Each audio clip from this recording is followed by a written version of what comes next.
Hello guys, welcome back to educate point. दोस्तों, आज हम पढ़ेंगे क्लास 10th का chapter number first, that is real number. तो चैप्टर स्टार्ट करने से पहले अगर हम चाहते हैं ये चैप्टर हमें बिल्कुल अच्छे से आए, तो उसके लिए हमें कुछ बेसिक्स पता होनी चाहिए क्लास 6, 7, 8 की और 9th की भी। अगर हमें वो बेसिक टर्म्स पता रहेगी तो उसको हम अपने चैप्टर में बहुत अच्छे से यूज कर पाएंगे, जिसकी वजह से ये चैप्टर हमारे लिए हो जाएगा बहुत ही आसान। तो आइए देखते हैं, चैप्टर है हमारा क्या, chapter first, that is real number. तो देखिए यहाँ पे जो हमें बेसिक टर्म जाननी है वो क्या क्या जाननी है, आइए उसकी बात करते हैं। देखिए यहाँ पे हमें सबसे पहले जानना है क्या, फैक्टर्स क्या होते हैं, सेकंड मल्टीपल्स क्या होते हैं, फिर उसके बाद हमें देखना है क्या, थर्ड डिविजिबिलिटी रूल, उसके बाद हम देखेंगे अपना चौथा concept, that is prime factorisation.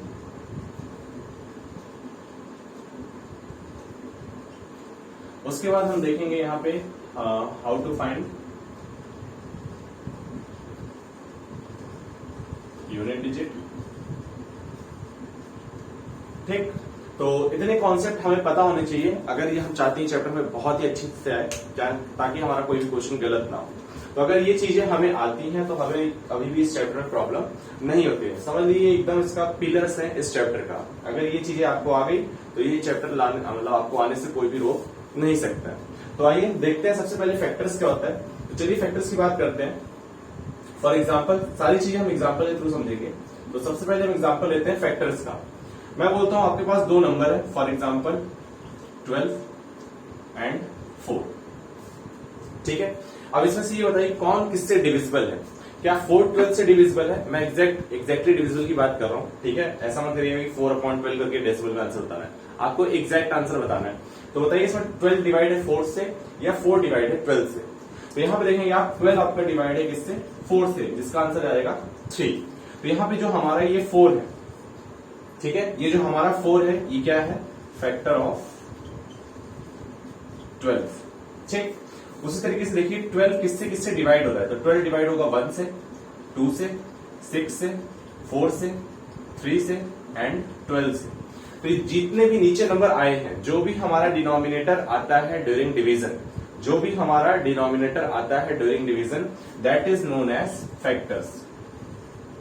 तो यहां पे जो ये आपका 1, 2, 6, 4, 3, 12, ये जो है ये आपके फैक्टर हैं, किसके, आर फैक्टर्स ऑफ 12। तो आई होप सो दैट आपको फैक्टर समझ में आ गया होगा। तो हम एक जनरलाइज तरीके से बात कर लेते हैं कि मान लीजिए आपके पास दो नंबर है, ए एंड बी। ठीक, अगर आप ए को डिवाइड कर रहे हैं बी से और इसका आंसर आ जा रहा है सी, हम एग्जैक्टली डिविजन की बात कर रहे हैं कि ए कोई भी नंबर हो सकता है। ठीक है, A and B are any integer. तो ए और बी आपके कोई भी इंटीजर है। जो जब ए को आपने डिवाइड किया बी से तो उसका आंसर आ गया सी। तो यहां पे जो बी है, B is called as factor of A. तो फैक्टर क्या है, कुछ नहीं है, जो भी आपके नंबर है जिस जिस नंबर से डिवाइड होगा वही जिस जिस नंबर से वो डिवाइड हो रहा है तो वही उसके क्या कहते हैं, क्या, फैक्टर्स। उसके नेक्स्ट हम बात करते हैं मल्टीपल्स की। तो आइए देखते हैं मल्टीपल्स भी क्या होते हैं। देखिए अगर ये चीजें अगर आपको आ गई तो इसमें फिर मतलब चैप्टर में कुछ है ही नहीं। ठीक है, तो हमें यही चीजें बहुत अच्छे से सीखनी है। तो उसके बाद आता है नेक्स्ट आपका मल्टीपल। तो आइए मल्टीपल देखते हैं क्या है। तो जैसे मैंने बात किया 12 और 4 की। ठीक, तो यहां पे देखिए हम 12 को क्या ले सकते हैं, 4 इंटू 3। ठीक है, 12 को हम क्या ले सकते हैं, 4 इंटू 3। तो 12 क्या है, मतलब देखिए 12 को आप 4 में कुछ ना कुछ मल्टीप्लाई करके ला सकते हैं। तो जब भी कोई भी एक ऐसा नंबर जिसको मैं ला सकता हूं उससे छोटे नंबर से मल्टीप्लाई करके। ठीक है, जैसे मैं यहां 12 ला सकता हूं 4 में 3 मल्टीप्लाई करके। तो यहां पे जो 12 है, 12 is called a multiple of 4। 12 is called as multiple of 4। तो यहां पे देखिए जब भी हमें मल्टीपल बताना होता है तो मल्टीपल कुछ नहीं होता, आप कोई भी एक नंबर ले लीजिए। अगर आप दो नंबर ले लीजिए, कोई भी दो नंबर ले लीजिए, जैसे हमने ले लिया 12 और 4, तो हमें बताना है कि क्या 12 4 के मल्टीपल है या नहीं है। तो आप देख लीजिए क्या 12 4 की टेबल में आता है।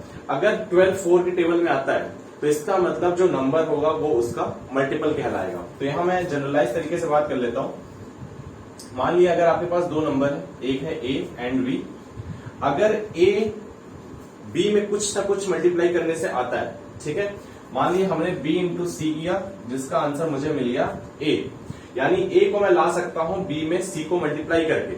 तो यहां पे जैसी बी में मैंने सी मल्टीप्लाई किया मुझे आंसर मिल गया ए, तो ए क्या कहलाएगा, ए इज कॉल्ड एज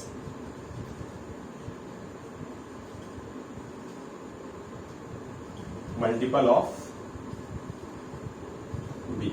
तो मल्टीपल क्या होता है, मल्टीपल अपना आंसर होता है। वो आंसर कौन सा होता है, जब भी हम दो नंबर को मल्टीप्लाई करते हैं तो जो हमारा आंसर आता है वो कहलाता है मल्टीपल। ठीक, किसका मल्टीपल कहलाएगा, जिसमें हम मल्टीप्लाई करके आंसर ला रहे हैं। तो यहाँ पे हमें ए लाना था तो हमने बी में सी मल्टीप्लाई कर दिया, तो ये क्या कहलाएगा, ए कहलाएगा मल्टीपल किसका, बी का।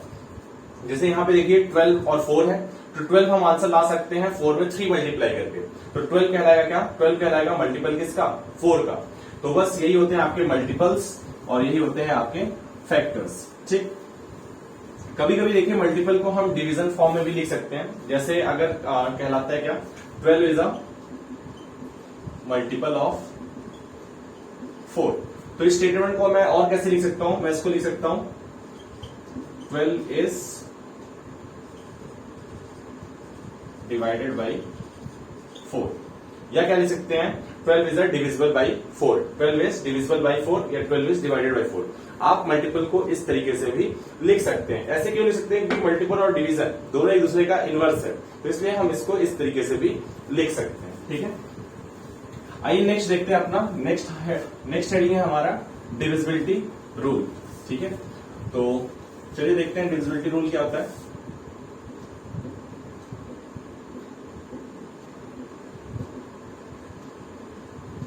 तो हम स्टार्ट करते हैं 2 से। तो what is the divisibility rule of 2। ठीक है, तो डिविजिबिलिटी रूल ऑफ 2 कुछ नहीं है, अगर लास्ट नंबर आपका इवन है। अब चलिए मैं इवन नंबर बता देता हूं आपको क्या होता है। इवन नंबर होता है the number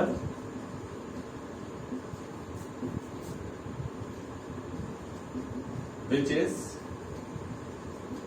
exactly divisible by 2। ठीक, अब देखिए बहुत से लोग जो इवन नंबर की डेफिनेशन बताते हैं वो बताते हैं the number which is divisible by 2, तो वो डेफिनेशन जो है वो है रॉन्ग। ठीक है, डेफिनेशन क्या होगी, यहां पे आपको एक वर्ड यूज करना है दैट इज एग्जैक्टली डिविजिबल, क्योंकि देखिए 7 भी तो 2 से डिवाइड है, 7 भी 2 से डिवाइड है, जिसका आंसर आता है कितना 3.5, पर ये एग्जैक्टली डिविजिबल नहीं है। एग्जैक्टली डिविजिबल उसको बोलते हैं जिसका आंसर होल नंबर आए। तो यहां देखिए आपका आंसर तो आया, पर आंसर अपना है रैशनल नंबर। ठीक है, आंसर क्या है अपना रैशनल नंबर। एग्जैक्टली डिविजिबल उसको बोलते हैं जिसका आंसर आएगा क्या, जिसका आंसर होगा होल नंबर। ठीक है, यहां पे आंसर क्या होगा अपना होल नंबर। तो इसीलिए हम क्या बोलेंगे, what is even number, the number which is exactly divisible by whole, that is exactly divisible by 2। Exactly divisible का मतलब क्या होता है, जिसका आंसर होल नंबर आए। ठीक है, तो आइए देखते हैं फिर divisibility rule of 2। If the last digit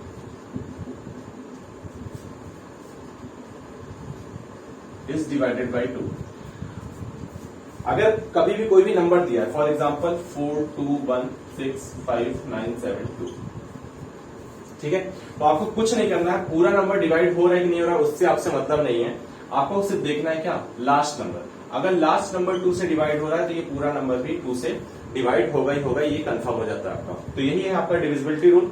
तो डिविजिबिलिटी रूल ऑफ 2 क्या है, if the last digit is divided by 2 then the whole number is divided by 2। तो यही है आपका डिविजिबिलिटी रूल 2 का। उसके बाद हम नेक्स्ट देखते हैं डिविजिबिलिटी रूल 4 का। 3 का भी देखेंगे, पहले हम 4 का देखेंगे। तो देखिए हमने क्या देखा, 2 को मैं लिख सकता हूं 2 की पावर 1। तो 2 में मैंने क्या देखा, सिर्फ लास्ट का एक नंबर देखा। ठीक, उसके बाद मैं बात करता हूं 4 की। तो 4 को आप लिख सकते हो क्या, 2 का square.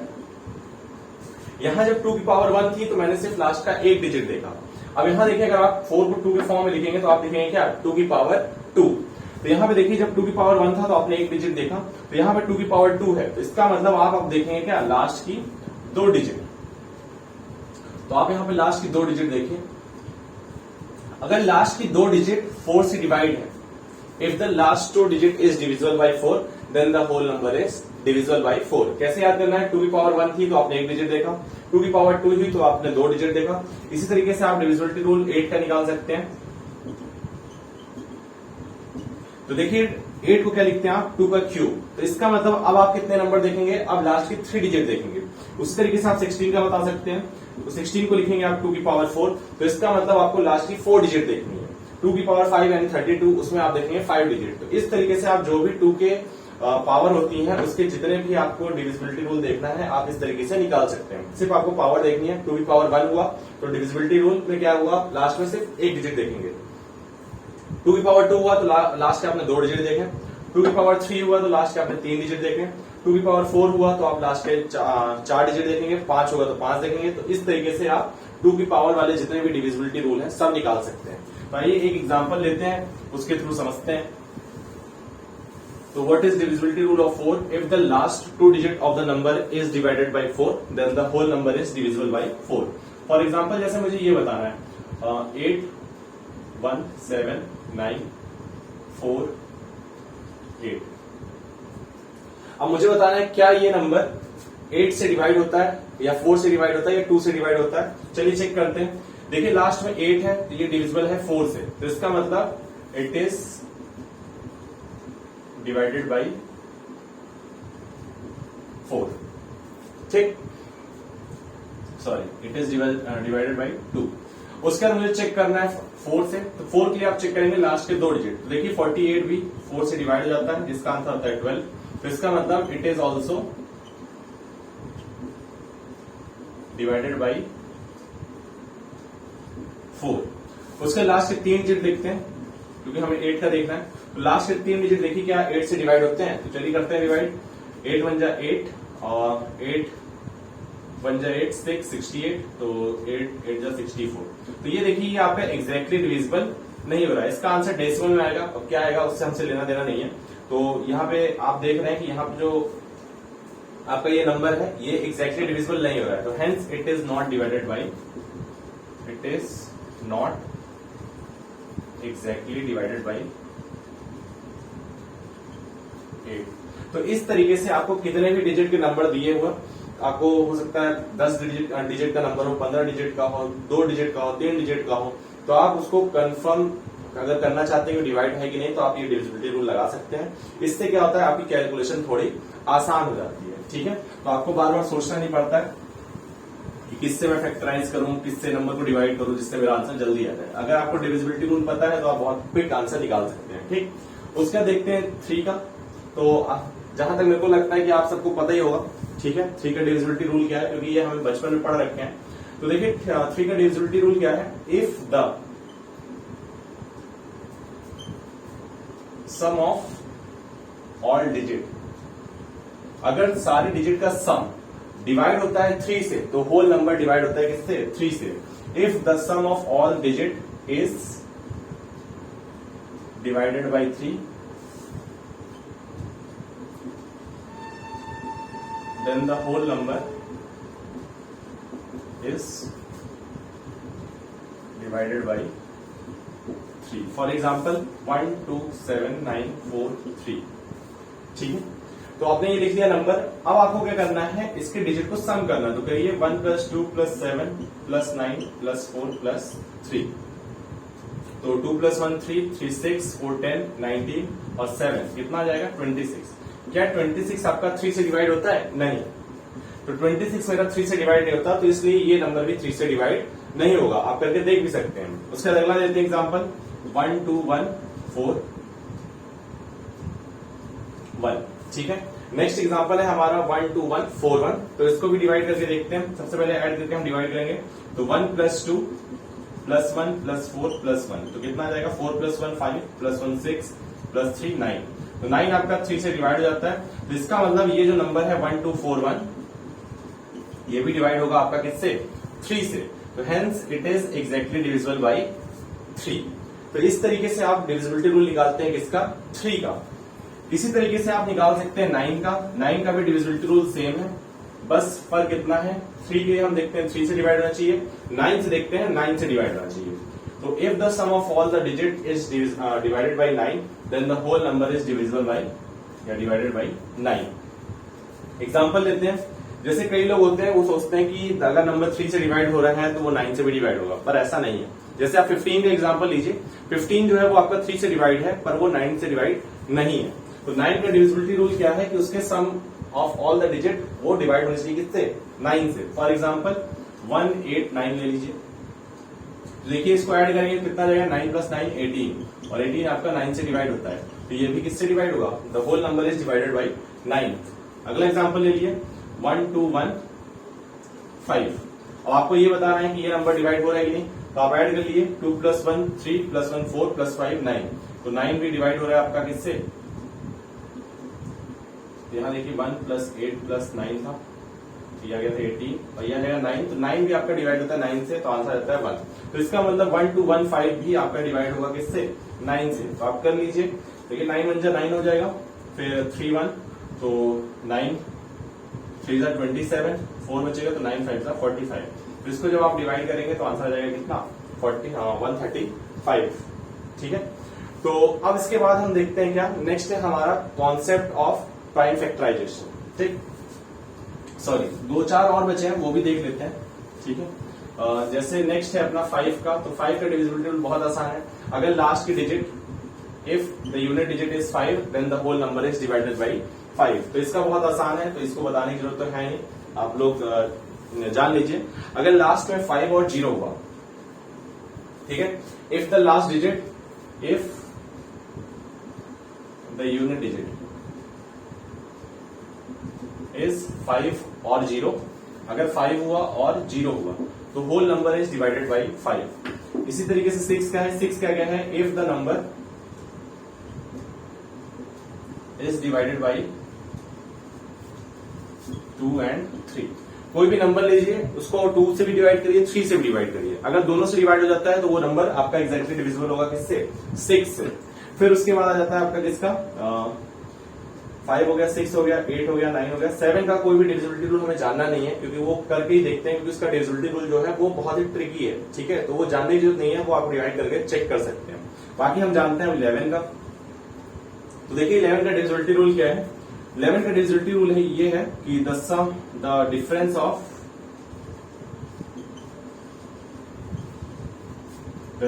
Of sum of odd place and even place must be multiple of 11। यानी आपको क्या करना है, ऑड प्लेस पे जो नंबर है उसको ऐड करिए और जो इवन प्लेस पे है उसको ऐड करिए और फिर करिए दोनों को सब्ट्रैक्ट।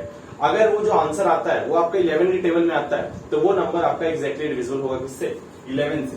आइए एक एग्जांपल करके देखते हैं। तो देखिए हम एग्जांपल लेते हैं 1 2 1 1 1 5 5। ठीक है, ये है हमारा एग्जांपल। तो हम क्या करते हैं, हम ऐड करके चेक करते हैं। तो देखिए ऑड प्लेस पे नंबर कौन कौन से, ये फर्स्ट प्लेस पे, second place, first place, third place, fifth place और सेवेंथ प्लेस। तो ऑड वाले को एक साथ ऐड करेंगे आप, तो कितना हो जाएगा, 1 + 1 2 + 1 3 + 5 8 हो जाएगा। ठीक, अब इवन प्लेस वाले को ऐड करिए, तो 2 + 1 3 + 5 8। अब जो आंसर आए दोनों को सब्ट्रैक्ट कर दिए। ये ऑड प्लेस का सम है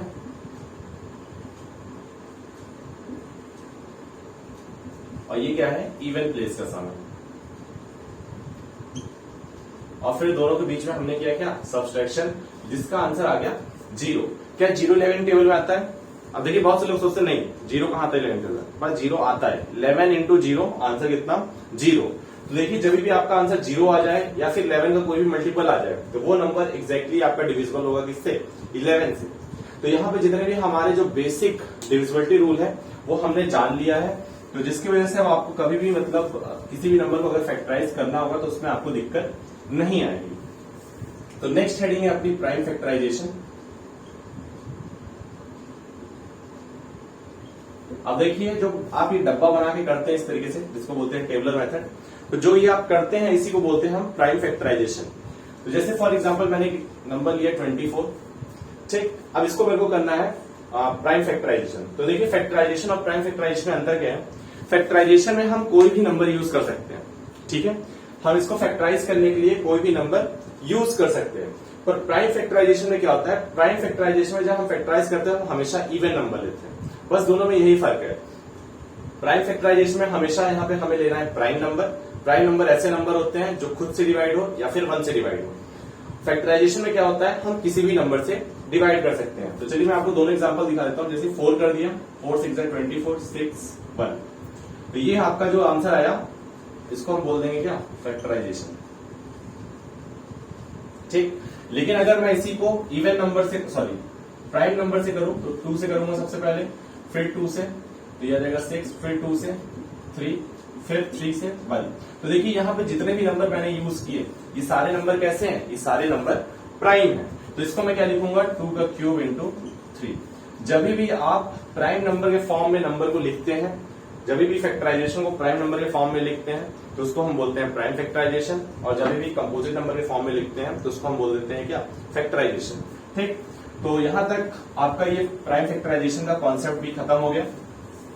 तो प्राइम फैक्टराइजेशन क्या होता है, जब भी हम किसी भी नंबर को फैक्टराइज करते हैं बाय यूजिंग प्राइम नंबर तो उसको हम बोलते हैं प्राइम फैक्टराइजेशन। फैक्टराइजेशन क्या होता है, जब भी हम कंपोजिट नंबर यूज करते हैं नंबर को फैक्टराइज करने के लिए तो उसको हम बोल देते हैं क्या, फैक्टराइजेशन। उसके देखिए कुछ कॉन्सेप्ट और है आपके यूनिट डिजिट वाले। तो आइए देखते हैं यूनिट डिजिट का कॉन्सेप्ट क्या है। तो देखिए अगर कभी भी आपके पास 5 है और 5 की पावर n है तो यहां पे आप n की कुछ भी दुनिया की वैल्यू रख लीजिए, इसका यूनिट डिजिट हमेशा क्या आएगा, unit digit is always 5 for any value of n। आप यहां पे दुनिया की कोई भी पावर कर लीजिए, जो लास्ट में यूनिट डिजिट आएगा वो अपना आएगा हमेशा क्या, 5, ठीक। फॉर एग्जांपल जैसे आप 5 पावर 2 कर लीजिए, देखिए आंसर क्या आएगा 25।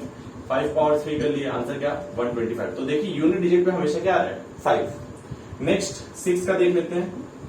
तो 6 की दुनिया की कोई भी पावर कर लीजिए, इसका भी आंसर जो यूनिट डिजिट का आता है वो हमेशा क्या आता है, unit digit is always 6 for any value of n। Example देखिए, 6 का स्क्वायर कर दिया, आंसर आएगा 36। 6 का क्यूब कर दीजिए तो इसका आंसर कितना आएगा, 216। तो देखिए यहां पे भी देखिए यूनिट डिजिट में हमेशा क्या आ रहा है, 6 ही आ रहा है। तो ये हो गया हमारा कॉन्सेप्ट ऑफ यूनिट डिजिट, इसके लिए 5 के लिए, 6 के लिए, और 4 और 9 के लिए भी जान लेते हैं। देखिए मैं आपको वही चीज बता रहा हूं जो आपके एग्जाम से रिलेटेड है, ठीक है। लास्ट ईयर जो फर्स्ट टर्म का जो पेपर हुआ था स्टैंडर्ड में, यूनिट डिजिट पे कॉन्सेप्ट पे एक क्वेश्चन आया था जो अभी हम करेंगे, ठीक। उसके देखिए 4 का क्या है कॉन्सेप्ट, ये पावर n है, ठीक। तो देखिए अगर पावर जो ये n है, अगर ये n इवन हुआ तो आंसर हमेशा हमारा जो यूनिट डिजिट होगा, यूनिट डिजिट क्या होगा हमेशा इस केस में, ठीक। अगर हमारा जो n है वो ऑड हुआ तो यहां पे जो हमारा यूनिट डिजिट आता है वो हमेशा आएगा क्या, 4, ठीक। एग्जांपल देखिए 4 की पावर 3 कर दिया मैं तो कितना हो जाएगा, 64। 4 की पावर मैंने 2 कर दिया तो आंसर कितना, 16। देखिए लास्ट में आया 6, 4 की पावर 4 कर लीजिए तो कितना आएगा, 256। यहां भी 6 आया, यहां पे देखिए 4 की पावर 1 कर लीजिए, आंसर कितना, 4।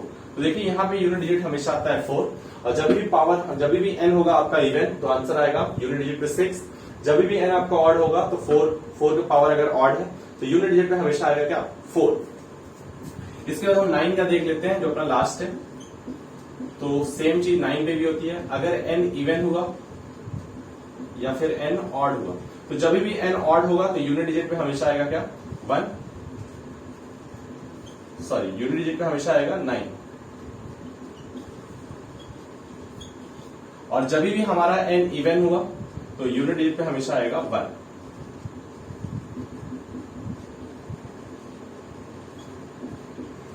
एग्जांपल देखिए, जैसे आपने कर दिया 9 की पावर 1 तो आंसर कितना, 9।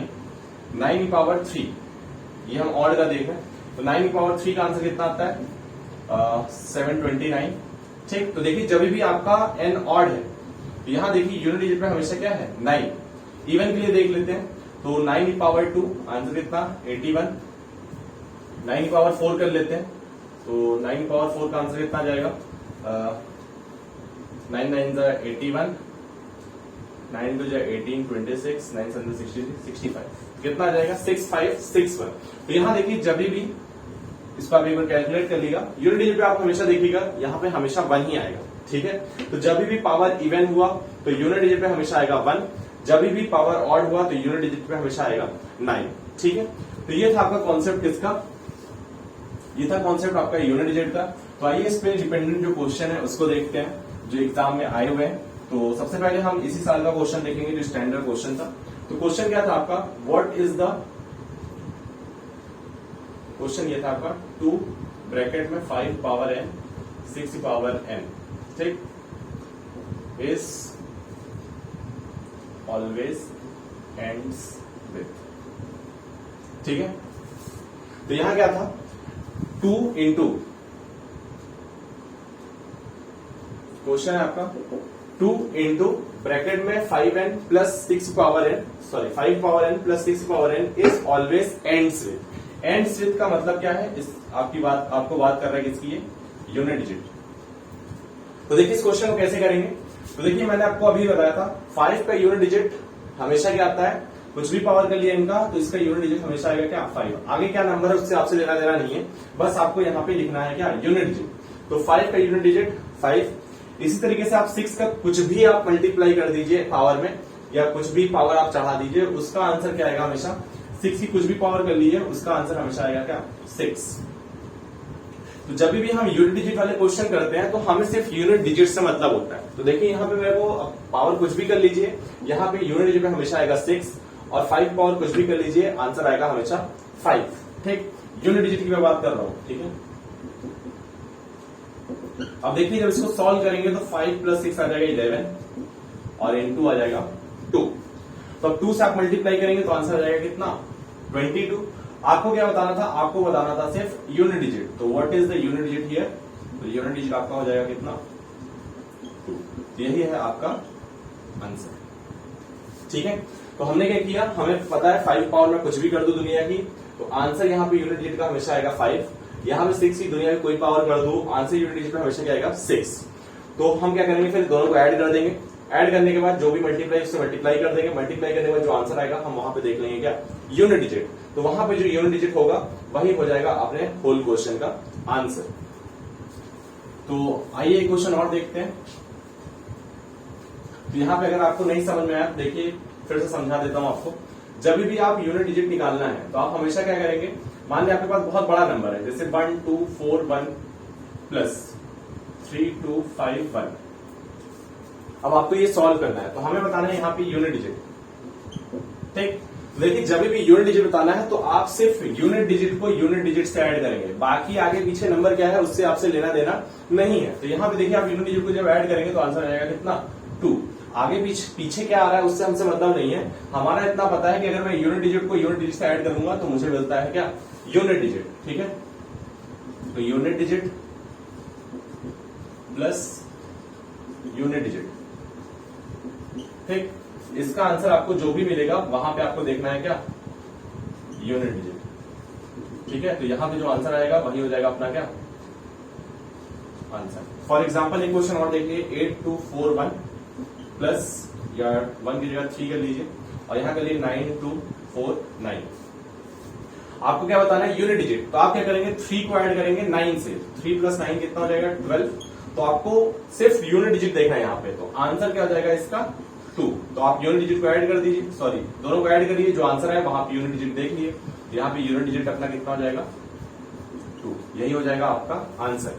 तो कुछ नहीं करना है आपको, unit digit plus unit digit करना है और अगर आपका आंसर सिंगल डिजिट में आ रहा है तब तो वही आंसर हो जाएगा। अगर आपका डबल डिजिट में आंसर आ रहा है तो वहां पे यूनिट डिजिट आप देख लीजिएगा, जो यूनिट डिजिट वहां पे होगा वही हो जाएगा आपका आंसर।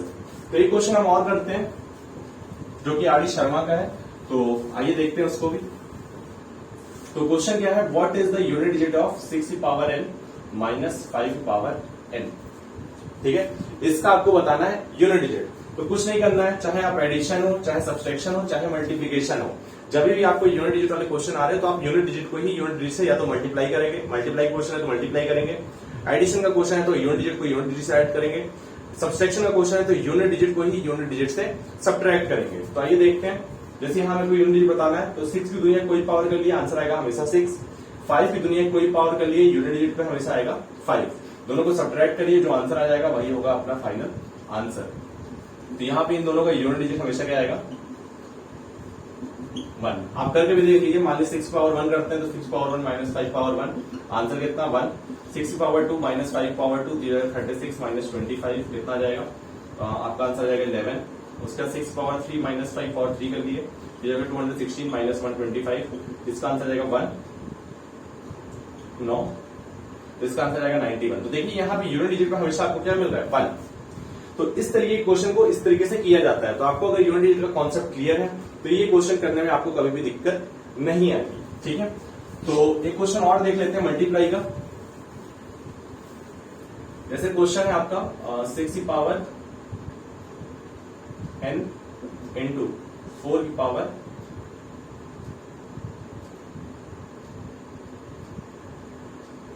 टू एन, ठीक है, और 2n प्लस 1 कर लेते हैं, ठीक। यह है आपका क्वेश्चन। तो देखिए आपको बताना है इसका आंसर कि यूनिट डिजिट पे हमेशा क्या आएगा। तो 6 की दुनिया कोई पावर हो, आंसर हमेशा यूनिट डिजिट पे 6 आएगा। 4 की पावर 2n प्लस 1 मतलब ऑड नंबर है ये। ऑड नंबर का जनरलाइज फॉर्म क्या होता है 2n प्लस माइनस 1। तो यहाँ पे देखिए 4 की पावर ऑड है, और जब भी 4 की पावर ऑड होता है तो उसका आंसर हमेशा आता है क्या 4। तो जो आंसर आया यहाँ पे यूनिट डिजिट हमेशा 4 आएगा, यहाँ का यूनिट डिजिट हमेशा 6 आएगा। दोनों को मल्टीप्लाई करिए, जो आंसर आ जाए आपका वही होगा आपका फाइनल आंसर। तो यहाँ देखिए दोनों को सॉल्व करने में 24 आया, तो 24 का आप यूनिट डिजिट देखिए, वही है अपना आंसर, ठीक है। तो जब भी दो नंबर को मल्टीप्लाई करते हैं तो जैसा हमें यूनिट डिजिट बताना है किसी भी दो नंबर का 2416 इंटू 2143, इसका मेरे को बताना है यूनिट डिजिट। तो यूनिट डिजिट क्या हो जाएगा यहाँ पे यूनिट डिजिट ऑफ फर्स्ट, इसका यूनिट डिजिट और इसका यूनिट डिजिट, इसका भी यूनिट डिजिट कितना हो जाएगा, दोनों को मल्टीप्लाई करिए, जो आंसर आए वहां पे आप यूनिट डिजिट देख लिए, वही हो जाएगा आपका आंसर। तो यहाँ पे है 6 और यहाँ पे है 3, तो 6 इंटू 3 कितना हो जाएगा 18। तो 18 में जो यूनिट डिजिट है अपना वही हो जाएगा आंसर। तो आंसर क्या हो जाएगा दोनों को सॉल्व करने पे यूनिट डिजिट पे 8। तो इन दोनों नंबर को आप मल्टीप्लाई करेंगे तो देखिए आपको पूरा मल्टीप्लाई करने की जरूरत नहीं है। जब भी यूनिट डिजिट की बात करता है तो आपको सिर्फ यूनिट डिजिट को यूनिट डिजिट से ही मल्टीप्लाई करना पड़ता है, या ऐड करना पड़ता है, सब्ट्रैक्ट करना पड़ता है। फिर आपका जो आंसर आए उसमें देख लीजिए यूनिट डिजिट पे आपका क्या है, जो रहेगा वही हो जाएगा आपका फाइनल आंसर। तो देखिए ये था आपका कॉन्सेप्ट थोड़ा बेसिक का, जो कि आप 6, 7 में पढ़ चुके होंगे या 8 में 9 में कहीं पढ़े होंगे। तो अगर नहीं पढ़े तो आप यहाँ पे देखिए, तो ये था आपका बेसिक जो कि आपके चैप्टर के लिए रिक्वायर्ड है। अगले लेक्चर में हम क्या देखेंगे, अगले लेक्चर में हम देखेंगे थोड़ा और भी कुछ जानकारी लेंगे, जैसे even number plus even number क्या होता है, odd number plus odd number क्या होता है, ऑड इंटू ऑड क्या होता है, इवन इंटू इवन क्या होता है। तो इस तरीके की चीजें हम देखेंगे, और थोड़ा हम जो पावर एंड एक्सपोनेंट का अपना कॉन्सेप्ट है क्लास 9 का वो भी थोड़ा सा रिवाइज करेंगे। उसको रिवाइज करने से चैप्टर और भी आसान हो जाएगा। तो हम स्टेप बाय स्टेप धीरे धीरे आगे बढ़ेंगे। तो आज के लिए यही तक लेक्चर रखते हैं, बाकी अगले लेक्चर में हम थोड़ी सी और बेसिक देखते हैं, उसके बाद हम आ जाएंगे अपने चैप्टर पे। तो तब तक के लिए आप इसको रिवाइज करिए, और नहीं समझ में आया तो बार बार इसको वीडियो को रिपीट करिए और देखिए। तो एक बार आपका अगर कमांड इस पे आ गया तो चैप्टर को आने में आपको दिक्कत बिल्कुल भी नहीं होगी। तो चलिए फिर मिलते हैं नेक्स्ट लेक्चर में, तब तक के लिए थैंक यू।